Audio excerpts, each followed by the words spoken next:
Hello guys, ரீசெண்டாக சைனாவில் பல பெரிய படங்களோட பாக்ஸ் ஆஃபீஸ் எல்லாம் வந்து மிஞ்சிக்கிட்டு ஒரு மொக்கையான ஒரு அனிமேஷன் படம் வந்திருக்குன்னு உங்களால் நம்ப முடியுதா?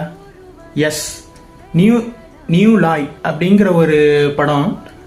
அந்த படம் வந்து பார்த்தீங்கன்னா அனிமேஷன் படு மொக்கையாக இருக்கும். என்னன்னா ஒரு மாடுங்களை பற்றின கதை. அம்மா மாடு, ஒரு பையன் மாடு, 2 மாடு இருக்கும். 2 மாடும் வந்து ஒரு டீம் சீக்வன்ஸு அப்படி இப்படின்னு அந்த கதை வந்து போகும். இது வந்து படு முக்கையான அனிமேஷன், அது இப்படி தான் வந்து பண்ணியிருப்பாங்க. ஆனால் அதுக்கு ப்ரொமோஷனும் சரியாக இருக்காது. ஒரே ஒரு பெயிண்டடு போஸ்டர் மட்டும்தான் ப்ரொமோஷன்.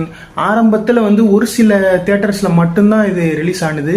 அது எதுலேருந்து வந்து சென்சேஷன் ஆனதுன்னா, அந்த ஊரில் ட்விட்டர் மாதிரி வைபோ அப்படின்னு ஒன்று இருக்குல்ல, அதில் வந்து அந்த படத்தோடைய சில கிளிப்பிங்ஸை வந்து ஆடியன்ஸ் பார்த்துக்கிட்டு சிரிச்சிட்டு இருக்கிற மாதிரி உள்ள கிளிப்பிங்ஸை எடுத்து போட்டிருக்காங்க.